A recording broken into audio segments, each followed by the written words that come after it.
Hi guys, welcome to I dream. నేను మీ చాణక్య. మన India Pakistan మధ్య జరుగుతున్న వార్ అనేది కూడా మరి ప్రస్తుతం జరుగుతున్న పరిస్థితులకు తగ్గట్టు అది ఎన్ని రోజులు కొనసాగుతుంది అండ్ ఇలాగే కొనసాగితే మరి పాకిస్తాన్ ముక్కలవుతుందా, మన ఇండియా ఒక ఆర్థిక వ్యవస్థ మీద అయినా కానీ ఇంకేదైనా ప్రాబ్లమ్స్ ఏదైనా ఉంటాయా, మరి మెయిన్గా ఈ వార్ ఎక్కడ ప్రభావం అనేది కూడా ఉంటుంది అనే దాని గురించి కూడా ఈరోజు డిస్కస్ చేయడానికి ఎక్స్ ఎయిర్ ఫోర్స్ అధికారి రాజశేఖర్ గారు ఇప్పుడు మనతో పాటు ఉన్నారు. అండ్ ఏ బేసిస్ మీద కూడా జరుగుతూ ఉంది అండ్ ఇంకా ఇన్ డీటెయిల్గా ఈ వార్ గురించి ఎక్స్ప్లెయిన్ చేయడానికి కూడా వచ్చారు. మరి రాజశేఖర్ సార్ని అడిగి తెలుసుకుందాం. Hi sir. నమస్తే సార్. నమస్కారం అండి. సార్, ఇండియా పాకిస్తాన్ వార్ ఇది కంప్లీట్గా ఒక ఎమోషనల్కి సంబంధించిన వార్. ఎందుకంటే అది స్టార్ట్ అయిన విధానం అనేది కూడా చూసుకుంటే ఇది డిఫరెంట్గా కనిపిస్తుంది. పెహల్గాంలో జరిగిన దాడి, దాని తర్వాత 14 రోజుల తర్వాత మన వాళ్ళు కరెక్ట్గా పిన్ పాయింట్ చూసి మరి తీవ్రవాదులు ఎక్కడైతే ఉన్నారో వాళ్ళ ఒక స్థావరాల మీదే దాడి చేశారు. కానీ ఆ తర్వాత జరిగిన పరిణామాలు చూస్తుంటే ఇప్పుడు మనం చూస్తూ ఉన్నాము. అండ్ కంప్లీట్ వేరే సినారియో కనిపిస్తుంది. ఒక పెద్ద వార్కే లీడ్ చేస్తుంది. ఇది ఎన్ని రోజులు ఏంటి? క్షమించాలి, ఇప్పుడు మీరు చెప్పినట్టుగా వార్ 1 చేశారు. మనం ప్రిసిషన్లీ వాళ్ళు పర్టికులర్ అటాక్ చేశాము. కానీ అది ఇవాళ ప్లాన్ చేసింది కాదండి. గత కొన్ని సంవత్సరాల నుంచి మనం ప్లాన్ చేసుకుంటూ వస్తున్నాము. కానీ ఎగ్జిక్యూషన్ అనేది ఈనాడు జరిగింది.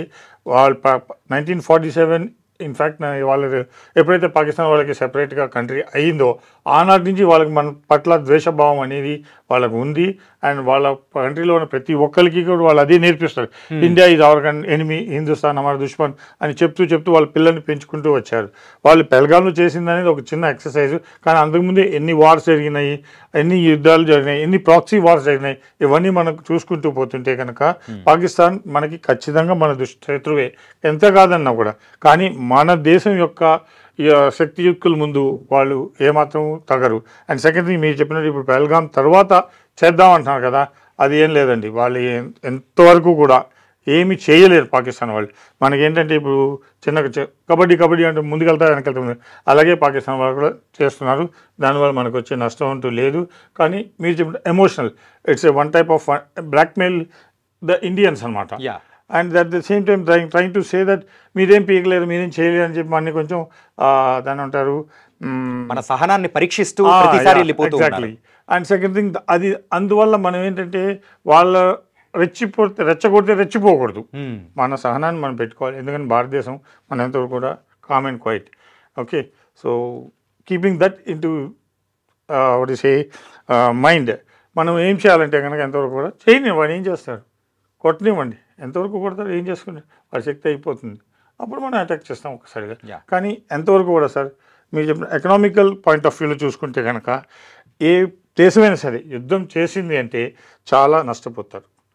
అండ్ ఒకప్పుడు భారతదేశము ఒక అండర్ వరల్డ్లో ఉండింది. అంటే చెప్పాలంటే కనుక అండర్ డెవలప్డ్ కంట్రీ. దాని నుంచి ఇప్పుడు డెవలప్ అయిపోయి ఇప్పుడు ఏమైంది, డెవలపింగ్ కంట్రీకి వచ్చింది. And now we are on the verge of becoming a developed country, coming at par with America, France like things. అట్లాంటి టైంలో ఇప్పుడు యుద్ధం అనేది మనం చేసామే అనుకోండి, మనకి చాలా ఆస్తి నష్టము, జన నష్టము ఇవన్నీ జరుగుతాయి. And at the same time మళ్ళీ రిసెషన్ లాంటి స్టేజ్ రావచ్చు. కాబట్టి ఎంతవరకు కూడా నేను పర్సనల్గా ఫీల్ అవుతాను. And I feel many of the country fellows feel that we don't want to go in a war and try to keep the Pakistan at bay and have a harmonious future tomorrow. Sir, operation Sindoor, మనము operation Sindoor మొదలుపెట్టినప్పుడు అది కేవలం దాడి చేసి complete అవుతుందేమో అనుకున్నాం. కాకపోతే to be continued అని చెప్పేసి మరి మన ఆర్మీ సేనాధికారులు కూడా మరి చెప్పిన తర్వాత చూస్తే ఆ తర్వాత పాకిస్తాన్ వాళ్ళు మన మీద అటాక్ చేశారు. మనం రిటర్న్లో అటాక్ చేయకపోతే అది మన తప్పే కదా సార్? కొన్నిసార్లు చేయాలి, కొన్నిసార్లు చేయకూడదండి. అది ఎప్పుడు చేయాలి, ఎప్పుడు చేయకూడదు అనేది ఒక మన విజ్ఞత మీద ఆధారపడి ఉంటుంది. అలాగని చెప్పి చేతగానితనం అని కూడా వాళ్ళకి పాకిస్తాన్కి చెప్పకూడదు. మనం ఖచ్చితంగా వాళ్ళకి ఒక సమాధానం ఇవ్వాలి. ఆ ఇచ్చే సమాధానం ఏదో గట్టిగా ఉండాలి. వాళ్ళు ఇంకోసారి మన మీద ఏదైనా చేయాలంటే కూడా 10 సార్లు ఆలోచించే విధంగా ఉండాలి. సో ఇప్పుడు నాకు తెలిసినంత వరకు మన అధికారులు కానీ, మన మినిస్ట్రీ కానీ, డిఫెన్స్ మినిస్ట్రీ కానీ, ప్రధానమంత్రి గారు కానీ వాళ్ళందరూ ఆలోచించేది ఏంటంటే ఒక సమాధానం చెప్పాలి. ఆ సమాధానం ఎలా ఉండాలి అనేది, ఆ ఇంపాక్ట్ ఎప్పుడు చేయాలి అనేది ఇంకా ఆలోచనలోనే ఉంది. Still in preparation stage. When it comes to education maybe 1 month 2 months or చెప్పలేం. అండ్ నిన్న రాత్రి జరిగిన దాడుల గురించి కూడా ఒకసారి మాట్లాడుకుంటే మన ఇండియా బార్డర్ దాటి డ్రోన్ అటాక్స్, మిసైల్ అటాక్స్, దాంతోపాటు జెట్ ఫైటర్స్ అనేది కూడా వచ్చినప్పుడు మన దేశంలో ఉన్న మెయిన్గా సైనిక అధికారులు కానీ ప్రతి ఒక్కటి మెయిన్గా మిసైల్స్ని ఆపే ఒక వ్యవస్థ కానీ కంప్లీట్గా సమర్థవంతంగా ఆపారు. అండ్ ఆస్తి నష్టము దాంతోపాటు ప్రాణ నష్టం కూడా లేదు అని చెప్పేసి ఆర్మీ అధికారులు కూడా ప్రకటించారు. మరి దీన్ని మనం ఎలా చూడొచ్చు అంటారు? ఎంత టాక్టికల్గా మన ఇండియన్ ఆర్మీ అనేది కూడా ముందుకెళ్తుంది? నిజమేనండి, మీరు చెప్పింది అంత చాలా వరకు కరెక్ట్. అండ్ ఇందులో మెయిన్ థింగ్ ఏంటంటే మన మెషిన్ అనేది దాని అది వెళ్ళలేదు ఎక్కడికి, ముందుకు కానీ వెనక్కి కానీ, మనుషులే దాన్ని చేయాలి. సో ఆ మెషిన్ యొక్క శక్తి సామర్థ్యాల్ని, దాని యొక్క ఎంతవరకు దాని రేంజ్ అనేది ఉంది, అవన్నీ కూడా పరిగణలోకి తీసుకొని దాన్ని ఎక్కడ డిప్లాయ్ చేస్తే మనకి అన్ని విధాలుగా సేఫ్టీగా ఉంటుంది, సెక్యూర్గా ఉంటుంది అని ఆలోచించి దాన్ని అక్కడ పెట్టి దాన్ని ఉపయోగించుకొని దాని దగ్గర ద్వారా మనకు ఎక్స్ట్రా రిజల్ట్స్, పాజిటివ్ రిజల్ట్స్ తీసుకోవాలి. అండ్ మన వాళ్ళు విజయవంతంగా అది చేశారు. And in future also definitely చేస్తారు. మన దగ్గర ఉన్న ఇండిజినియస్ అంటే చాలా అత్యాధునిక వెపన్స్ కానీ సిస్టమ్స్ కానీ పాకిస్తాన్ దగ్గర ఎంత మాత్రం లేదు. ఇంకా చెప్పాలంటే కనుక చైనా, అమెరికా వాళ్ళ దగ్గర కూడా లేవు. మనం సెల్ఫ్గా మన దగ్గర మన రీసెర్చ్ అండ్ డెవలప్మెంట్ ల్యాబొరేటరీస్లో తయారు చేసిన ఒక క్షిపణులు కానీ, లైట్ కాంబాట్ ఎయిర్ క్రాఫ్ట్స్ కానీ, and INSAS Indian national gun అనమాట అది, అపార్ట్ ఫ్రమ్ AK-47. సో అట్లాగా దానికి తగినట్టుగా మన భారతదేశంలో అండి ఏ విధంగా ఏమీ తీసిపోదు, మనం అన్ని విధాలుగా తయారుగా ఉన్నాము. కానీ ఎంతవరకు కూడా యుద్ధం అనేది ఎప్పటికీ కూడా అటువైపు నష్టం, ఇటువైపు నష్టం. కాబట్టి వీళ్ళందరూ ఏదంటారు సరే, యుద్ధం జరగడం కాదు, యుద్ధాన్ని నివారించగలిగితేనే మంచిది. సార్, పాకిస్తాన్ మన ఆర్మీ యొక్క శక్తితో కంపేర్ చేసుకుంటే చాలా తక్కువ, మనది ఇంటూ 10 టైమ్స్ అనేది ఎక్కువ. అయినా కానీ ప్రతి ఒక్కసారి ఒక పెద్ద దేశంతో పోట్లాడాలి, వాళ్ళని ఎట్లా ఒకటి రెచ్చగొట్టాలి, ఏదో ఒక రకంగా డిస్టర్బ్ చెయ్యాలి అనే ఉద్దేశంతోనే వస్తూ ఎందుకు కొట్టించుకొని మరి ఎందుకు వెళ్తుంది? ఇది అవసరమా? వాళ్ళ ఒక అభివృద్ధి మీద పెట్టాలి, వాళ్ళకి వచ్చే నిధుల మీద కానీ అన్ని దానిల రకంగా వాళ్ళ ఉన్న ప్రజలకు కావాల్సినట్టు అనేది ఇవ్వాలి. అలా లేకుండా తీవ్రవాదుల మీద కూడా ఇచ్చి అండ్ పక్క దేశాన్ని నాశనం చెయ్యాలనేది కూడా వాళ్ళ లక్ష్యంగా ఎందుకు పెట్టుకొని ఇలాంటి మైండ్ సెట్తో వస్తున్నారు? ఇది వాళ్ళ నైజం సార్. ఇంకా చెప్పాలంటే కనుక వాళ్ళకి వెనదో పెట్టిన విద్య అంతే. ఎప్పుడు పక్క దేశం మీద ఆధారపడటం, వాళ్ళని ఏదో ఒకటి చేయటం, వాళ్ళ నుంచి చేయటం పాకిస్తాన్ ప్రజలకు అందరికీ అలవాటైనది. అండ్ సెకండ్ థింగ్, వాళ్ళకి పోయేదంటే ఏం లేదు. ఒకవేళ నష్టపోతే కనుక వాడితో కయ్యానికి వెళితే యువతల వాడికే నష్టం, కానీ వాడికి పోయేదంటే ఏం. కాబట్టి వాళ్ళు కబడ్డీ అవతల వాళ్ళు రెచ్చగొడుతూనే ఉంటారు, వాళ్ళ సహజం. ఇప్పటిదాకా చూడండి, ఏ దేశం దగ్గర నుంచి అప్పు తీసుకోలేదు. అన్ని దేశాలు ఆల్మోస్ట్ వారికి ఎవరెవరు ఇస్తారో వాళ్ళందరి దగ్గర అప్పు తీసుకున్నారు. ఒకవేళ ఏమన్నా అయితే ఏమవుతుంది, వాళ్ళందరూ నెత్తి మీద అంతే. కాబట్టి వాడికి పోయేదంటూ ఏం లేదు. కాబట్టి ఇలాగ చేస్తూనే ఉంటారు. మన ఒక్క దాన్ని అంటారు పట్టు విడుపులు చూసుకొని జాగ్రత్తగా ఉండాలి. ఎవరైనా సరే, మనమే కాదు, మన చుట్టుపక్కల ఉన్న పాకిస్తాన్ చుట్టుపక్కల ఏ దేశం వాళ్ళు కూడా అందరూ అంటారు ఒకసారి పాకిస్తాన్ చేసేద్దాం, నాశనం చేసేద్దాం. కాదు, ఎందుకండి, వాళ్ళు మనుషులే కదా, బతకనివ్వండి. కాకపోతే వాళ్ళ ఆలోచన విధాన్ని మార్చేలాగా మనం ట్రై చేయాలి. అంటే ఇప్పుడు పాకిస్తాన్ యొక్క ఇంటర్నల్ విషయానికి వచ్చేటప్పటికి ఆల్రెడీ ఒక పక్క ఆఫ్ఘనిస్తాన్ నుంచి ఒక థ్రెటనింగ్ అనేది వస్తుంది, ఇంకో పక్క లోపలే ఉన్న బెలూచిస్తాన్ బెలూచిస్తాన్ వాళ్ళ దగ్గర నుంచి కూడా వాళ్ళ ఆక్రమిత అనేది కూడా మొదలు పెట్టేశారు. అండ్ ఇంకో పక్క మన ఇండియా. సో ఇంతగా చూస్తే ముప్పేట దాటి అనేది నడుస్తూ ఉంది. ఆల్రెడీ ఆ దేశంలో ఉన్న బ్యాంకులు లూటీ చేస్తూ ఉన్నారు.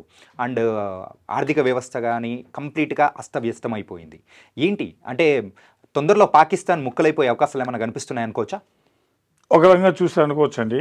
కానీ కొన్ని మనం జస్ట్ రీసెంట్గా చూడండి, శ్రీలంకలో కూడా చాలా జరిగింది. వాళ్ళు కూడా అక్కడ ఆర్థిక వ్యవస్థ పడిపోయింది, కానీ ఇప్పుడు మళ్ళీ వాళ్ళు స్టెబిలైజ్ అయిపోయారు. కొన్నాళ్ళకి మేబీ పాకిస్తాన్ కూడా ఒక రకంగా అవ్వచ్చు, మళ్ళీ వాళ్ళు స్టెబిలైజ్ అవుతారు. కానీ పాకిస్తాన్లో ఉన్న ఒక దాన్ని ఏమంటారు హిస్టరీ ప్రకారంగా చూసుకుంటే కనుక వాళ్ళ ఏమాత్రం కూడా అభివృద్ధికి వాళ్ళు ఆలోచించడం లేదు. ఇవాళ తిన్నామా, బతికామా, అంతే, ఆ రకంగానే ఉన్నారు. అండ్ సెకండ్ థింగ్, ఎంతవరకు కూడా మన భారతదేశాన్ని కవ్వించాలనే చూస్తారు. మన భారతదేశాన్ని చేసి మన అభివృద్ధిని కించపరచాలని చెప్పి వాళ్ళ ఒక ఆలోచన. లోపల ఎన్ని అంతర్గతంగా జరిగినాయి. ఇప్పుడు చూడండి, ఎక్కడెక్కడి నుంచి టెర్రరిస్టుల అటాక్లు అందరూ అన్ని చోటు వచ్చి పాకిస్తాన్కి వెళ్ళారు. అన్ని చోట్ల పాకిస్తాన్లోనే వాళ్ళు నివాసం పెట్టుకున్నారు. పాకిస్తాన్ నుంచే చాలా చోట్లకి వెళ్ళి అక్కడి నుంచి అటాక్లు చేశారు. ఎన్ని చేసినా కూడా మళ్ళీ వాళ్ళకి అనేది సపోర్ట్ చేస్తుంది అంటే వాళ్ళు ఇక వాళ్ళకి వచ్చే ఇన్కమే ఈ యొక్క యుద్ధ దాన్ని అంటారు సామాన్లు అమ్ముకొని కానీ ప్రతిపాదనలు అమ్ముకొని కానీ ఆ స్ట్రాటజీస్ చేసుకొని కానీ దాన్ని బట్టి వాళ్ళ లైవ్లీహుడ్ ఉంటుంది. బట్ మీరు చెప్పినట్టు కొన్నాళ్ళకి పాకిస్తాన్లో ఏముండదు. ఎప్పుడో ఐన్స్టీన్ గారు చెప్పారండి, if at all a fourth world war comes people will be fighting with bricks, stones and sticks. So పరిస్థితి వాళ్ళకి అలాగే అవుతుంది పాకిస్తాన్ వాళ్ళకి. ఇప్పటికే బియ్యం వచ్చి 800 కేజీ బియ్యం. నాన్ వెజ్ వాళ్ళు ఎక్కువ తింటారు ఇష్టంగా, చికెన్ మటన్ అవన్నీ కూడా ఆకాశాన్ని ఉంటుంది ధరలు అని చెప్పేసి. మీరు చెప్పిన బ్యాంకులో రూటీలు చేస్తున్నారు, అన్నీ చేసుకుని ఏం చేస్తారు. అంతకుముందు ఏమైంది, మన మోడీ గారు ఈ నోటు రద్దు చేయకముందు దాన్ని గుద్దేశారు, మన ఇండియన్ కరెన్సీ చేస్తున్నారు, వాళ్ళకి బయట నుంచి మనీ వచ్చింది. సో ఇప్పుడు అది అంతా తగ్గిపోయింది. ఏం చేసుకున్న వల్ల ఇంటర్నల్గానే చేసుకోవాలి. అంటే బెలుచిస్తాన్ ఆర్మీ దగ్గర నుంచి వాళ్ళకు ఇంకా రాబోయే కాలంలో ఎలా ఉండబోతుంది అనుకోవచ్చు? కంప్లీట్గా వాళ్ళు విడదీసే పక్కలో బల్యం అండి, పక్కలో బల్లం. That's all. ఓకే, అంటే దాన్ని ముక్కలు చేయడానికే వాళ్ళు అయితే సిద్ధంగా ఉన్నారు అనుకోవచ్చా? అది రానున్న రోజుల్లో చూడాలి. We have wait and see. Exactly whatever we forecast, on ground situation will be totally different అండి. మనం ఆలోచించేది ఒకటి ఉంటుంది, అక్కడ ఆచరణలో జరిగేది ఇంకోటి ఉంటుంది. కాబట్టి ఎంతవరకు కూడా వెయిట్ అండ్ వాచ్. సార్, ఈ యొక్క యుద్ధం అనేది కూడా సో రెండు దేశాల మధ్యలో కూడా కొంచెము వేడి వాతావరణం అనేది ఉంది. సో కంప్లీట్గా ఇది టిట్ ఫార్ టాట్. ఇప్పుడు మీరు మాకిచ్చారు, మేము మీకు ఇస్తాము, మీరు మాకిచ్చారు అని చెప్పేసి గివ్ అండ్ టేక్ పాలసీ టైప్లోనే నడుస్తుంది. మన భారతదేశం నుంచి మేము మీ మీద కాదు తీవ్రవాదుల మీద చేశామని ఎంత చెప్పినా కానీ వాళ్ళు ఇలా చేస్తున్నారంటే తీవ్రవాదులకు సపోర్ట్ చేస్తున్నట్టే కదా. అబ్సల్యూట్లీ. మరి ఇట్లాంటప్పుడు వాళ్ళకు మనం కరెక్ట్ సమాధానం చెప్పాల్సిందే కదా. చెప్పాలండి, కానీ మూర్ఖులతో ఏం వాదిస్తాం సార్, ఎంత వాదించినా ఏం చేసినా సరే. కానీ అలాగే వదిలేస్తే ప్రెజెంట్ తర్వాత మన భారతదేశాన్ని వాళ్ళు ఇంకా దాడులు చేయలేరు. అబ్సల్యూట్లీ. ఏమాత్రం కూడా మన దగ్గర శక్తికి తక్కువ ఉందా, యుక్తికి తక్కువ ఉందా, తెగింపుకి తక్కువ ఉందా? ఏం తక్కువ ఉందని మన దగ్గర అన్నీ ఉన్నాయి. కానీ ఒక్కటే, కొంచెం శాంతంగా వెళదాం అన్న ఒక ఆలోచన ధోరణి మాత్రమే మనని వాళ్ళ మీద అటాక్ చేయకుండా ఆపుతోంది. ఓకే, ఎందుకు అంటే మన భారతదేశం ఎదగాలండి. వాడిని ఎవరినో నాశనం చేసే మనకేం వస్తుంది? చూడండి, first you grow up. Chanakya నీతి ప్రకారంగా ఒక లైన్ని చిన్నది చేయాలంటే దాని పక్కన పెద్ద గీత గీయాలి. సో మనం ఎదగాలి, కానీ వాడిని ఏదో చిన్న చెరిపేద్దాం, చేసేద్దాం, చిన్నది చేద్దాం అంటే అది పద్ధతి కాదు. కానీ ఈ వార్కి సంబంధించి ఇంకా లోతుగా కొంచెం విశ్లేషించుకుంటే, ఎప్పుడైతే అమెరికాకి మరి అధ్యక్షుడిగా వచ్చిన ట్రంప్ మరి ఆంక్షలు విధించాడు ప్రపంచ దేశాల మీద ఉన్న సుంకాల గురించి, అందులో మెయిన్గా చైనా పైన అయితే ఎవరు ఎక్స్పెక్ట్ చేయని విధంగా 225% అనేది విధించి అక్కడి నుంచి ఏది వస్తున్నా కానీ రానికోకుండా చేసి కంప్లీట్గా వాళ్ళ బిజినెస్ని కొలాప్స్ చేసేసాడు. ఇలాంటి సమయంలో అక్కడున్న యాపిల్ కంపెనీ కానీ లేకపోతే వేరే వేరే కంపెనీస్ అయినా కానీ ఇండియాలో పెట్టడానికి సిద్ధమవుతున్న సమయంలో కరెక్ట్గా సో పాకిస్తాన్తో ఇది ఆడిస్తున్న ఆట అని అనుకోవచ్చా? లేదండి, అమెరికా వాళ్ళు కాదనుకున్నా కానీ పైన ఎంత చెప్పినా ఇంటర్నల్గా వాళ్ళ బిజినెస్. చైనా వాళ్ళు ఆడిస్తున్న ఆట చైనాకి అమెరికాకి పడదండి. ఒకవేళ పడినా కూడా ఎంతవరకు కూడా ఎవ్వరు ఏదైనా సరే వాళ్ళకి వాళ్ళ ఓన్ కంట్రీ డెవలప్మెంట్ కావాలి, దాని గురించే వాళ్ళు చేస్తారు. కాబట్టి అలాంటి టైంలో భారతదేశం ఎదుగుతున్న దేశం, మన దగ్గర ఉన్న ఒక దాని రిసోర్సెస్ ప్రపంచంలో ఎక్కడా లేవు, అవి వాళ్ళకు కావాలి, గివ్ అండ్ టేక్. సో అలాంటప్పుడు మనతో వాళ్ళకి అయ్యానికి కాలు దూవినా అవన్నీ లేదండి, ఊరికే అంతే. మనతో బిజినెస్ చేసుకోవాలి, వాళ్ళు లాభం పడాలి. అమెరికా కానీ, రష్యా కానీ, జపాన్ కానీ, ఏ దేశమైనా సరే చూసుకోండి మనతో. ఇన్ఫ్యాక్ట్ చెప్పాలంటే అసలు అమెరికా అనేది ఎలా వచ్చింది బయటికి, ప్రపంచం ఎలా తెలిసింది? కొలంబస్ గారు భారతదేశం కోసం వచ్చారు. ఆయన భారతదేశం కలుపుకోవాలని చెప్పి వెళ్తూ ఆయన అమెరికాకి వెళ్ళాడు. అంటే అప్పుడు ఎన్నో సంవత్సరాల క్రితమే మన భారతదేశం గురించి ప్రపంచం మొత్తానికి తెలుసు. మన దగ్గర నాగరికత కానీ, మన దగ్గర సంపద కానీ, మన ఆస్తి వివరాలు కానీ, మన విజ్ఞానం కానీ చెప్పండి, అవి ఏ దేశంతో దగ్గర లేవు. మన భారతీయులు, మన పూర్వీకులు చాలా తెలివిగల అసామాన్యులు. వాళ్ళతో ఎప్పుడు ఎవరు ఏమి పోటీకి రాలేదు, అంతే, అసంభవం. ఓకే సార్, ప్రజెంట్ అయితే కొన్ని వార్తలు అనేది కూడా మనం వింటూ ఉన్నాము. ఏంటంటే కరాచీ మీద దాడి ఐఎన్ఎస్ విక్రాంత్ నుంచి మరి జరుగుతూ ఉంది ఇలా అని చెప్పేసి మరి వింటూ ఉన్నాం. కాకపోతే అది నిజమా కాదా అనేది కూడా కొంచెం ఒక చిన్న డైలమోలో అనేది కూడా ఉంది. చేయాలండి, చేయకపోతే ఎట్లాగా? ఎవరండి మీరు 10 గుడ్లు కుడితే ఒక గుద్దు కుదురు ఊరుకుంటానా? లేదు. మరి నా చాతకాంతన అవుతుంది. మెత్తగా ఉంటే మీరు మరి ఇంకా నెత్తికెక్కుతారు. కాబట్టి మీకు నేను చెప్పాలి, ప్రకటించాల్సిందే, చేయాలి. అప్పుడు బారే బాబు ఇంటర్ నా దగ్గర కూడా ఉంది, నువ్వు ఎక్కువ రెచ్చిపోయావు అనుకో, నీకు ఒకటి ఇచ్చేస్తాను, కాబట్టి కూర్చో, అంతే. సార్ ఇప్పటి వరకు మన భారతదేశం దగ్గర ఉన్న సామర్థ్యాన్ని తగ్గట్టు మన మిసైల్స్ అన్నీ అటాక్ చేశాము. ఇంకా మన దగ్గర ఎంత స్ట్రెంత్ ఉందనుకోవచ్చు, ఎలా ఉందనుకోవచ్చు? అగాధం, కొల్లలు కోకొల్లలు. మనం దాని గురించి ఇప్పుడు చెప్పామనుకోండి, పాకిస్తాన్ వాళ్ళకి మనమే లీడ్ ఇచ్చినట్లు అవుతుంది. కాబట్టి as a true soldier rather pro country, భారతదేశ అభిమానిగా, ఒక గత జవాన్గా నేను ఇవన్నీ చెప్పకూడదు. నేనే కాదు, ఎవరు కూడా చెప్పకూడదు, మీ సివిలియన్స్ కూడా. ఎందుకంటే చూడండి, ఇప్పుడు 140 కోట్ల జనాభాలో మొత్తం నాకు తెలిసి 2 కోట్లు 3 కోట్ల కంటే ఎక్కువ లేదు యూనిఫామ్ సివిల్ డిఫెన్స్. మిగతా వాళ్ళందరూ కూడా సివిలియన్సే, వాళ్ళందరూ కూడా డిఫెన్స్. అవునండి, వాళ్ళ సహాయ సహకారాలతోనే ముందుకెళ్తుంది. Every individual is a soldier in uniform or out of uniform. కాబట్టి యూనిఫామ్లో ఉన్న వాళ్ళే సోల్జర్స్ అనుకోకూడదండి. ప్రతి ఒక్కరు have to feel proud of being an Indian and protect the country. ఇంకొకటి కొంచెం ఎమోషనల్గా కనిపిస్తూ ఉన్న అదేంటంటే, మత ప్రాతిపదికన చేసిన దాడిగా మనం స్టార్టింగ్ నుంచి ఈ వార్ని ఒక రకంగా చూస్తూ ఉన్నాము. పోయి మీ మోడీకి చెప్పుకోండి, ఏం చేస్తారో చూద్దాం అని చెప్పేసి అన్న దానికి నుంచి మొన్న అయితే ఎప్పుడైతే ఆపరేషన్ సింధూర్ అనేది మొదలుపెట్టిన తర్వాత మరి దాన్ని లీడ్ చేస్తూ ఉన్న వాళ్ళు మహిళలు. మరి ఒకరైతే సోఫియా ఖురేషీ గారు, మరొకరైతే వ్యామికా సింగ్ గారు. మరి వీళ్ళు లీడ్ చేయడం అనేది కూడా దీన్ని ఎలా చూడొచ్చు మన భారతదేశం తరపు నుంచి? ఇది ఒక రకంగా చెప్పాలనగా పాకిస్తాన్ వాళ్ళకి ఒక స్ట్రాంగ్ రిప్లై అండి, గట్టి సమాధానం. మన భారతదేశంలో ఒక సంప్రదాయం ప్రకారం లేదా మనం బిలీవ్ చేసేది ఏంటంటే, ఆడవాళ్ళు ఆదిశక్తి, శక్తి స్వరూపిణి. ఎవరు ఏం చేయాలన్నా కానీ ఏం చేయాలన్నా ఆడవాళ్ళే. ఇప్పుడు నేను ఎంతోమంది సైంటిస్టులు ఎన్నో రకాలుగా కనిపెట్టారు, రకరకాలు డిస్కవర్ చేశారు, కానీ వాళ్ళందరినీ కన్నది ఎవరు, వాళ్ళు కనిపెట్టింది ఎవరు? ఆడవాళ్ళు. సో ఎవరు ఏం చేస్తే సరే ఆ శక్తి స్వరూపిణి తలుచుకోకపోతే జరిగేదంటూ ఏమి లేదు. కాబట్టి దానికి ఒక రకంగా ఉదాహరణగా నిదర్శనంగా పాకిస్తాన్ వాళ్ళకి జవాబు చెప్పడం కోసం అనేది మన గౌరవనీయ ప్రధానమంత్రి గారు వాళ్ళని ముందుకు పంపించారు. వాళ్ళు చేయాల్సింది చేశారు. That's very good, highly appreciable thing. అంటే దీని తర్వాత అయితే ఇప్పుడు ప్రస్తుతం ఉన్న పరిస్థితులలో మరి రాబోయే కాలంలో ఎంతవరకు ఉండే అవకాశాలు ఉంటుంది? ప్రతి దాడిలు అంచనాకు ఒక జవాన్గా మీరు ఏం చెప్తారు?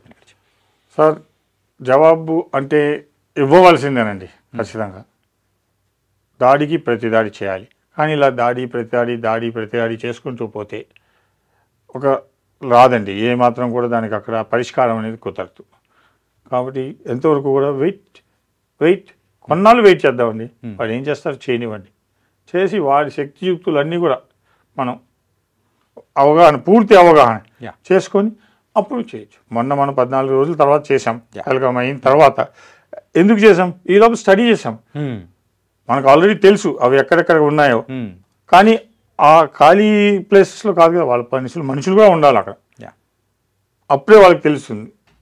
సో దాన్ని బట్టి మనం ప్రెసిషన్గా చేసాము, ప్లాన్ చేసాము. విక్రాంత్ నుంచే కావచ్చు, మన ఎయిర్ ఫోర్స్ బేసెస్ అంబాలా నుంచి కానీ, చండీగఢ్ నుంచి కానీ, బార్డర్లో ఉన్న ఎయిర్ ఫోర్స్ బేసెస్ నుంచి కానీ మనం ఎంతవరకు కూడా అవన్నీ ప్లాన్ చేసాము. దీనికి ముందు కొన్న జరిగింది కదా, అప్పుడు దాని సర్జికల్ స్ట్రైక్స్. అప్పుడు ఏంటి, ఫ్లైట్స్ వెళ్ళి అక్కడ బాంబింగ్ చేసి వచ్చాయి. ఈసారి అలాంటి అవకాశం లేదు, అలా చేయలేదు. ఇక్కడి నుంచి డైరెక్ట్గా చేశారు, వెళ్ళారు, అయిపోయింది, ఫినిష్. అంటే ఆనాటికి ఈనాటికి మన టెక్నాలజీ ఎంత పెరిగింది, మన ఇంప్రూవ్మెంట్, మన వార్ స్ట్రాటజీ ఏ రకంగా ఉన్నాయి అనేది మీరు క్లియర్గా తెలుసుకోవచ్చు. అబ్జర్వ్ చేయొచ్చు సార్. ఏంటంటే ఆ రోజుల్లో ఉన్న పరిస్థితులకి ఇప్పుడున్న టెక్నాలజీకి ఆ డ్రోన్స్ కానీ, ఆ మిసైల్స్ని ఆపే విధానం కానీ అన్నీ కంప్లీట్గా చూస్తుంటే ఇంత టెక్నాలజీ ఇంత ర్యాపిడ్గా మన ఇండియాలో అది కూడా ఆర్మీ పరంగా కూడా డెవలప్ అవుతుందంటే చాలా హ్యాపీగా ఫీల్ అవుతున్నాము.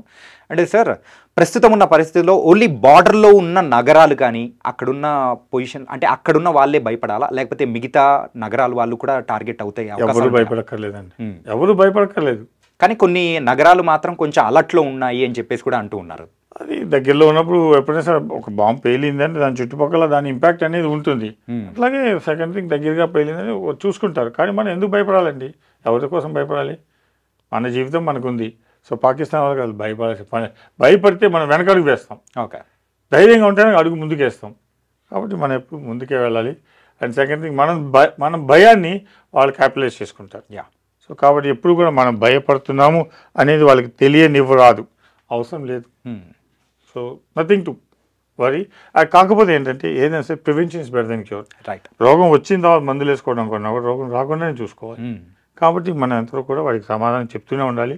తగినట్టుగా వాడిని అక్కడే ఎనిమేట్ గేట్స్ అంటారు చూసారా, అక్కడే దూరంలోనే పెట్టండి, లోపలికి మాత్రం రానివ్వద్దు. అంటే ప్రధాన నగరాల మీద దాడులు జరిగే అవకాశాలు కూడా ఉండబోతున్నాయి అని చెప్పేసి కొన్ని వార్తలు వస్తున్నాయి. మరి దీనికి సంబంధించి మీరేమంటారు? పాకిస్తాన్ వాళ్ళ దగ్గర ఉన్న ఒక క్షిపణిలో వాటి దూరాన్ని వాళ్ళు ఎంతవరకు వెళ్ళి క్యాలిక్యులేట్ చేయగలుగుతారు అంటే కనుక హార్డ్లీ 100-150 కిలోమీటర్లు. ఓకే. కానీ మన దగ్గర ఉన్న మిసైల్స్ 1000 కిలోమీటర్లు వెళ్ళి కొట్టగలరు. బ్రహ్మోస్ కానీ ఇంకా చెప్పాలంటే కనుక ఇక్కడ సదర్న్ మోస్ట్ టిప్ కన్యాకుమారి నుంచి బటన్ నొక్కినా కానీ ఆ మిసైల్ వెళ్ళి పాకిస్తాన్ హెడ్ లాహోర్ మీద పడే అవకాశం. కాబట్టి మన దగ్గర అంత ఎక్కువ పని చేయగలిగేంత శక్తివంతమైన క్షిపణులు కానీ మిసైల్స్ కానీ బాంబ్స్ కానీ ఉన్నా కూడా మనం సమన్వయం పాటిస్తూ కొంచెం ఆగి ఉన్నాం. అలాగని చెప్పి వాడు ఏం చేసినా కానీ చూస్తూ అయితే ఊరుకో, తగిన సమాధానం ఇచ్చే టైం వస్తుంది, ఇవ్వాల్సిన రోజు ఖచ్చితంగా ఇస్తాం. పూంచ్ సెక్టార్లో మెయిన్గా పాకిస్తాన్ ఆర్మీ వాళ్ళు ఈ సివిలియన్స్ మీద దాడికి పూనుకొనడానికి కారణాలు ఏంటి? ఎందుకు సివిలియన్స్ మీద ఎందుకు టార్గెట్ చేయాలి వీళ్ళు? ఆర్మీ వాళ్ళ మీద చేయలేక. ఓకే. ఇప్పుడు మీ దగ్గర గన్ ఉంది, ఆయన దగ్గర గన్ ఉంది, మీరు తీస్తారు గన్ను, ఆయన తీస్తారు గన్ను, మీరు నష్టపోవచ్చు, ఆయన పడవచ్చు. కానీ సివిలియన్స్ దగ్గర గన్స్ ఉండవు కదండి. సో వాళ్ళ దగ్గర చేతకాని వాళ్ళ మీద రుద్దుతున్నారు, వాళ్ళు బలం చూపిస్తున్నారు. అది వాళ్ళ ఒక దాన్ని ఏమంటారు, మూర్ఖత్వం, పిరికితనం, చేతకానితనం. కాబట్టి ఎన్నాళ్ళు ఏం చేసినా కానీ వాళ్ళు అలా నిస్సహాయాలు, దాంటారు ఆయుధాలు లేని వాళ్ళ మీద చూపించగలరు. కానీ నిజంగా ట్రైన్డ్ ఆర్మీ పర్సన్స్ కానీ, ఎయిర్ ఫోర్స్ కానీ, డిఫెన్స్ పర్సన్స్ కానీ వాళ్ళ మీద అతను పాకిస్తాన్ వాళ్ళు ఏమీ చేయలేరు. చేయలేక వాళ్ళకున్న కక్షని, వాళ్ళకున్న దాన్ని అంటారు యుద్ధ కాంక్షని ఈ రకంగా తీర్చుకుంటున్నారు. నిజంగా ఇదైతే పిరికిపంద చర్యనే సార్. నిజంగా ఎట్లా చూసుకున్నా కానీ సో ఆయుధాలు లేని వాళ్ళ మీద కానీ, సో ఒక సామాన్య ప్రజల మీద దాడులు చేయడం అనేది కూడా ఒక పిరికిపంద చర్య. ఏమీ చేతగాని వాళ్ళు మాత్రమే చేసే చర్య, అది కూడా పాకిస్తాన్ వాళ్ళు మాత్రమే. ఒక రోజు కొన్నాళ్ళ క్రితము పాకిస్తాన్ వాళ్ళకి సపోర్ట్ ఉండేది, లోకల్ కాశ్మీర్ వాళ్ళ సపోర్ట్. ఇప్పుడు అది కూడా మెల్లిమెల్లిగా తుడుచుకుపెట్టుకుపోతుంది. ఎందుకంటే పాకిస్తాన్ వాళ్ళ మూలానే వాళ్ళకి జీవన చర్యలు లేకుండా పోతుంది. ఇప్పుడు చూడండి, శ్రీనగర్ జమ్మూ కాశ్మీర్లో టూరిజం మూలనే వాళ్ళకి చాలా బ్రతుకు తెరువు ఉంది.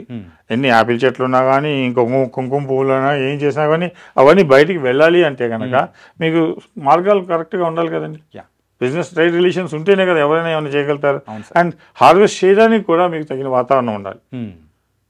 సో మ్యాన్ పవర్ ఉండాలి, రిసోర్సెస్ ఉండాలి. అవన్నీ ఎప్పుడు వస్తాయి? పీస్ఫుల్ అట్మాస్ఫియర్ ఉంటేనే, ఎప్పుడైతే కనుక అవన్నీ. కాబట్టి వాళ్ళ యొక్క జీవన విధానాన్ని అస్తవ్యస్తం చేస్తుంది ఎవరు అని తెలుసుకున్నారు. కాబట్టి వాళ్ళు కూడా ఇప్పుడు సహాయ సహకారం అందించడం తగ్గించేస్తున్నారు. కానీ ఎంత లేదన్నా ఒక రకంగా చెప్పాలంటే ఆ మతం అనే భావన వాళ్ళలో ఇంకా ఉంది. అది ఎప్పుడైతే కనుక వాళ్ళలో తొలగిపోతుందో ఆనాడు ఖచ్చితంగా భారతదేశానికి ఫుల్ మద్దతుదారులు అవుతారు. అప్పుడు ఇంకా పాకిస్తాన్ అనే వాళ్ళు అనేది ఏమాత్రం ఏమీ చేయలేరు.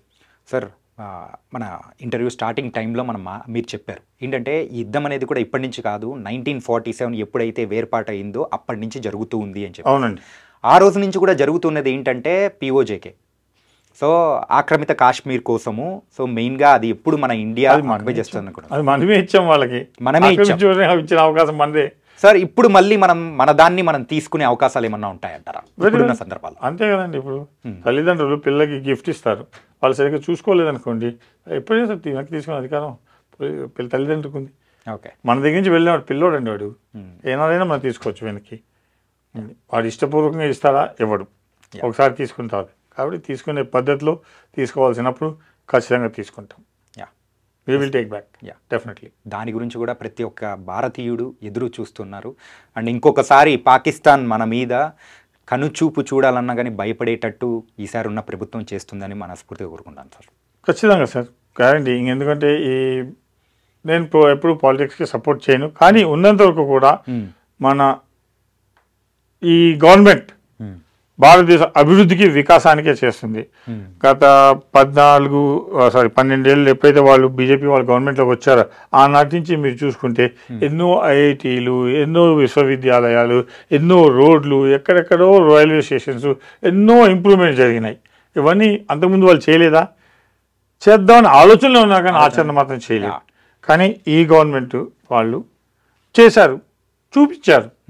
సో డెఫినెట్లీ ఆ పాకిస్తాన్కి దీటైన జవాబు కూడా వీళ్ళు ఖచ్చితంగా ఇస్తారు. ఇచ్చే రోజు వస్తుంది. అండ్ నాది నా ప్రగాఢ విశ్వాసం. ఖచ్చితంగా ప్రతి ఒక్కరి భారతీయుడి యొక్క విశ్వాసం కూడా అదే సార్. అండ్ సార్ ఇప్పుడున్న సిచ్యువేషన్స్ అనేది కూడా ఒకసారి చూస్తుంటే ప్రతి ఒక్కరిలో కూడా ఒక దేశభక్తి అనేది కూడా పెరుగుతూ ఉంది. అండ్ మన దేశాన్ని మనం కాపాడుకోవాలి అని అనుకుంటున్న ప్రతి ఒక్కరు కూడా. సో మీరు ఎక్స్ ఆర్మీ ఆఫీసర్ కాబట్టి, ఎక్స్ ఎయిర్ ఫోర్స్ ఆఫీసర్ కాబట్టి, ఒకవేళ ఎవరైనా కానీ పైలట్ అవ్వాలి, సో దేశం తరపున కూడా యుద్ధం చేయాలి అనే ఆకాంక్ష ఉన్న వాళ్ళు కానీ, సో అట్లాంటి వాళ్ళు ఎంటర్ అవ్వాలంటే ఆ ప్రాసెస్ ఎలా ఉంటుంది సార్? సార్ మనకి ప్రాథమికంగా 3 డిఫెన్స్ ఆర్గనైజేషన్ ఉన్నాయండి. Army, Indian navy and Indian air force. Okay, so మనం చరిత్ర ప్రకారంగా చూసుకుంటే కనుక ఏ దేశానికైనా సరే సైన్యం అనేది ఫస్ట్ పదాతి దళం, అది ఆర్మీ. సో దానికి ఎక్కడైనా సరే అసంఖ్యాకంగా ఉంటారు. అలాగే మన భారతదేశంలో 2 కోట్ల పైగా ఆర్మీ వాళ్ళు ఉన్నారు. వేరే చూసుకుంటే పాకిస్తాన్ దగ్గర 50 లక్షల కంటే ఎక్కువ మంది లేరు ఆర్మీలో. And second thing navy. Okay, నౌకాదళం. దాని నుంచి కూడా అది కూడా చాలా మనకి చాలా పెద్ద సముద్రం ఉంది చుట్టుపక్కల. మన దగ్గర చాలా రిసోర్సెస్ ఉన్నాయి. కొన్ని అత్యాధునిక సౌకర్యాలు కలిగిన యుద్ధ నౌకలు కూడా మన దగ్గర ఉన్నాయి. సో అదొకటి. దాని తర్వాత వచ్చేది Indian air force. Okay, sophisticated air crafts మన దగ్గర ఉన్నటువంటి అత్యాధునిక విమానాలు అనేవి మిగతా దేశాల్లో చాలా తక్కువ ఉన్నాయి. ఓకే, అండ్ ఇప్పుడు ప్రతి ఒక్క భారతీయుడికి దేశ రక్షణ ప్రకారంగా చేయాలి అనే ఫీలింగ్ ఉంటుంది. కొంతమంది యూనిఫామ్ వేసుకొని చేయాలనే ఫీలింగ్ ఉంటుంది. ఓకే, అది చాలా ప్రశంసనీయమైన విషయం. కాబట్టి ఇప్పుడు ఎక్కడ చేరాలన్నా కూడా ఆర్మీ వాళ్ళకైనా సరే, నేవీ వాళ్ళకైనా సరే, ఎయిర్ ఫోర్స్ వాళ్ళకైనా సరే తగిన పరీక్షా విధానాలు ఉంటాయి. ఓకే సార్, నేను ప్రత్యేకంగా ఎక్కువ ఎయిర్ ఫోర్స్లో చేశాను కాబట్టి దాని గురించి నేను ఎక్కువ చెప్పగలుగుతాను. సో ఎయిర్ ఫోర్స్లో చేరాలంటే కనుక ఎయిర్ ఫోర్స్ 2 పద్ధతులు ఉన్నాయి సార్. ఒకటి personal below officer and 1 is officer rank. Okay, pilot అనేది ఆఫీసర్ ర్యాంక్ కిందకు వస్తుంది. ఓకే, సో కానీ ఈ ప్రతి పైలట్ విమానం గాలిలో ఎగరాలి అంటే కింద సపోర్ట్ చేసే వాళ్ళు ఉండాలి. రైట్. ఎయిర్క్రాఫ్ట్ మెయింటెనెన్స్ కానీ, ఎయిర్క్రాఫ్ట్ ఫ్యూలింగ్ కానీ, ఎయిర్క్రాఫ్ట్కి సంబంధించిన లాజిస్టిక్ సపోర్ట్ కానీ, ఏదైనా సరే కింద గ్రౌండ్ స్టాఫ్ చేయాలి. వాళ్ళందరూ కూడా పర్సనల్ బిలో ఆఫీసర్ ర్యాంక్ అంటారు. దానిలో ఏంటంటే కనుక మీకు 18 ఏళ్ళ వయసు ఉన్నవాళ్ళు, ఆ తర్వాత ఎంపీసీ కానీ వేరే ఏదైనా +2 సబ్జెక్ట్ ఫస్ట్ క్లాస్ ఉంటే కనుక మీరు దానికి తగిన పరీక్ష రాయడానికి అర్హులవుతారు. ఓకే, ఎయిర్మెన్ సెలక్షన్స్ బోర్డ్ అని చెప్పేసి భారతదేశంలో ప్రతి ఒక్క రాష్ట్ర క్యాపిటల్స్లో ఉన్నాయి. వాళ్ళు నోటిఫికేషన్ విడుదల చేస్తారు. ఆ న్యూస్ పేపర్లో కానీ చూసుకొని, లేదంటే కనుక రోజ్గార్ సమాచారంలో కానీ, ఎంప్లాయ్మెంట్ న్యూస్లో కానీ మీరు చూసి దాని ప్రకారంగా ఎగ్జామ్ రాసుకుని వెళ్ళండి. అప్పుడు ఆల్ ఇండియా సెలక్షన్ బోర్డులో మీకు పిలుస్తారు. ఎక్కడైతే మళ్ళీ వెళ్ళినా రిటర్న్ టెస్ట్ రావటం అవన్నీ కొన్ని జరుగుతాయి, ఫార్మాలిటీస్. ఆ ప్రకారంగా మీకు ఆల్ ఇండియా మెరిట్ వస్తే మిమ్మల్ని తీసుకుంటారు. దానిలో technical wing and non technical wing 2 ఉన్నాయి sir. Okay, X category and Y category. X comes in technical and Y comes in non technical. Okay, MPC ఉన్న వాళ్ళకి మెకానికల్ స్ట్రీమ్లోకి వెళ్ళే అవకాశం ఉంది. ఎంపీసీ కాకుండా మీతో బైపీసీ కానీ, సిఈసీ కానీ ఉన్న వాళ్ళకి వేరే విధంగా వెళ్ళే అవకాశం ఉంది. Okay, so at the same time 18 ఏళ్ళకి చేరిన వాడు 58 సంవత్సరాలు రిటైర్ అయ్యే లోపల నేను చెప్తున్న పర్సనల్ బిలో ఆఫీసర్ ర్యాంక్ వాళ్ళకి ఎయిర్ క్రాఫ్ట్స్మెన్ ఏసీ అంటారు. అక్కడి నుంచి మాస్టర్ వారెంట్ ఆఫీసర్ దాకా, అంటే ఆ ర్యాంక్ వెళ్ళేదాకా అవకాశం ఉంది. ఇవాళ రోజున ఎయిర్ క్రాఫ్ట్స్మెన్కి 30,000 జీతం స్టార్టింగ్. ఓకే, మాస్టర్ వారెంట్ ఆఫీసర్కి 1,50,000 జీతం. ఆ తర్వాత మీరు విశిష్టమైన సేవలు చేస్తే మీకు ఆఫీసర్ హానరీకి ఇస్తారు. కానీ హానరీ ఫ్లయింగ్ ఆఫీసర్ ఉంటారు, హానరీ ఫ్లైట్ లెఫ్టినెంట్ ఉంటారు. అది మీకు August 15th కానీ అంటారు, నెక్స్ట్ January కానీ మీకు ఆ రోజుల్లో మాత్రమే ఇస్తారు. ఎందుకంటే గౌరవప్రధానమైన రోజులు అన్నమాట. అలా అదొకటి. ఆ తర్వాత ఆఫీసర్ అవ్వాలి అంటే కనుక దానిలో కూడా పైలట్ అంటే ఫైటర్ వింగ్స్ ఉన్నాయి, non defence fighter, transport, helicopter 3 రకాలుగా ఉన్నాయి పైలట్లో కూడా. ఏది కావాలన్నా కూడా మీకు ఫస్ట్ ఎంపీసీ మళ్ళీ ఎంపీసీ ఇంపార్టెన్స్. ఓకే, ఎందుకంటే ఆ ఇంజనీరింగ్ స్కిల్స్ టెక్నాలజీ స్కిల్స్ అనేవి మ్యాథ్స్ చాలా వరకు ఇంపార్టెంట్, అందుకని చెప్పేసి. సో మీరు ఎప్పటికైతే ఎవరికందో దానిలో NDA exam, national defence academy exam రాస్తే దానిలో మీకు కంపల్సరీ 90% ఉండాలి ఎంపీసీలో, మీ ఇంటర్మీడియట్లో. అప్పుడే మీరు ఎలిజిబిలిటీ వస్తుంది. Then you have to appear for the examination. Then basing on your all India ranking మీకు క్వాలిఫై పిలుస్తారు. And staff selection SSP boards ఉంటాయి, దానిలో మీరు మళ్ళీ physical test, mental aptitude test, psychometric టెస్టులు ఇవన్నీ ఉంటాయి. ఇవన్నీ పాస్ అయిన తర్వాత అప్పుడు మళ్ళీ కంపైల్ చేసి ఆల్ ఇండియా ర్యాంకింగ్లో మీకు పిలుస్తారు. Then you can join as a pilot. Okay, అక్కడ మళ్ళీ కూడా దానికి మీకు ఫైటర్ పైలటా, ట్రాన్స్పోర్ట్ హెలికాప్టర్, దానికి యాప్టిట్యూడ్ టెస్ట్లు ఉంటాయి. ఆ ప్రకారం మిమ్మల్ని విభజించి మీకు తగినట్టు ఉన్న ట్రైనింగ్ సెంటర్స్లో మీకు ట్రైనింగ్ ఇస్తారు. ఇది ఒకటి పైలట్. దాని తర్వాత officers, general duty of pilots అంటే officers, supporting staff, administrative officers ఉండాలి, లాజిస్టిక్స్ ఆఫీసర్స్ ఉండాలి, అండ్ వాతావరణ శాఖ మెట్రలాజికల్ ఆఫీసర్స్ ఉండాలి, ఎయిర్ ట్రాఫిక్ కంట్రోల్, ఫ్లైట్ ఎక్కడానికి దిగడానికి దానికి తగ్గ కంట్రోల్ చేసే ఆఫీసర్స్ ఉండాలి. ఎవరైనా సరే అవన్నీ రకరకాల విభాగాలు, అనుభాగాలు ఉంటాయి. దానికి తగినట్టుగా డిపార్ట్మెంటల్ ఎగ్జామినేషన్స్ ఉంటాయి. కొన్ని జనరల్గా ఓపెన్గా ఒకేసారి పిలుస్తారు అందరికీ కూడా, లేదంటే కనుక డిపార్ట్మెంట్ వైజ్ కూడా అడ్వర్టైజ్మెంట్లు వస్తాయి. ఈ మెయిన్లీ ఎంప్లాయ్మెంట్ న్యూస్, రోజుగారు సమాచారం వాటిలో వస్తాయి. మీరు రెగ్యులర్గా ఫాలో అయితే దాని ప్రకారం మీరు చూసుకుని చేసుకోవచ్చు. ఆ career in defence is very very ల్యూక్రేటివ్, కానీ మీకు ప్యాషన్ ఉండాలి సార్. నాకేదో గవర్నమెంట్ జీతం, అది జాబ్ ఉంటుంది, సెక్యూర్డ్ లైఫ్ ఉంటుంది అనుకుంటే మాత్రం కాదు. దేశానికి సేవ చేయాలన్న అంకిత భావం ప్రాథమికంగా ఉంటేనే మీరు అక్కడ ట్రైనింగ్ కంప్లీట్ చేయగలుగుతారు. ఎందుకంటే ట్రైనింగ్ ఇస్ చాలా difficult. Personal before officer rank కానీ, పర్సనల్ ఆఫీసర్ ర్యాంక్ కానీ ఎవరికైనా సరే. ఓకే, నేను ఎయిర్ ఫోర్స్ చూసిన ట్రైనింగ్నే టఫ్ అంటున్నాను, ఇంకా ఆర్మీలో అయితే చెప్పలేము సార్. చాలా, కానీ ఆ ట్రైనింగ్ అనేది ఎందుకు? బుల్లెట్ తీసుకోవడానికి మిమ్మల్ని సంసిద్ధంగా చేస్తారు. ఎవరు పడితే వాళ్ళు వెళ్ళి నన్ను కొట్టలేదు. సినిమాలు ఎన్నో చూపిస్తారు సార్, కానీ ఆన్ రియాలిటీ, ఆన్ గ్రౌండ్ ఎంతమంది నిలబడతారు, అదే ఇంపార్టెంట్. చెప్పండి, ఎవరు పడితే వాళ్ళు చేయలేరు. దానికి కలేజా కావాలి, గుండె ధైర్యం కావాలి, మానసిక స్టెబిలిటీ కావాలి. అప్పుడే అవన్నీ ఎక్కడ వస్తాయి? ట్రైనింగ్లో. అవన్నీ మీకు ఉన్నాయా లేవా ఇన్బార్న్. ఇప్పుడు పాలు చిలికితే మజ్జిగ చిలికితే వెన్న వస్తుంది, కానీ మనిషిలో కూడా ఆ ఇన్బార్న్ క్వాలిటీస్ ఉన్నాయా లేవా అని టెస్ట్ చేయడానికి ఈ యొక్క యాప్టిట్యూడ్ టెస్ట్లు అనేవి మీ దగ్గర ఉన్నాయని తెలిస్తే అప్పుడు మీకు ట్రైనింగ్ ఇచ్చి మీలోంచి అవి తీసి మిమ్మల్ని ఒక సైనికుడిగా తయారు చేస్తారు. మీరు దేశ సేవ చేయండి ఖచ్చితంగా. So nice sir. ఏంటంటే ఈరోజు ఇలాంటి సైనికులు ఉన్నారు కాబట్టే ఈరోజు ఇక్కడ ఉన్న వాళ్ళు ప్రతి ఒక్కరు కూడా హ్యాపీగా ఉంటూ ఉన్నారు, అండ్ ఎవరి పని వాళ్ళు చేసుకుంటూ ఉన్నారు. బార్డర్లో ఉన్న ప్రతి ఒక్క సైనికుడికి మాత్రం ఖచ్చితంగా మీతో సహా చెప్పాల్సింది సెల్యూట్ సార్. నిస్సందేహంగానండి, సైనికులను బట్టే సివిలియన్స్ ఉన్నారు. Sir, please have confidence in your soldier and help all the best. మీ సహాయ సహకారాలు సివిల్ డిఫెన్స్ వాళ్ళకి ఇవ్వండి, తగినట్టుగా మీరు కూడా హ్యాపీగా ఉండండి. Thank you sir. Thank you so much sir. నమస్తే.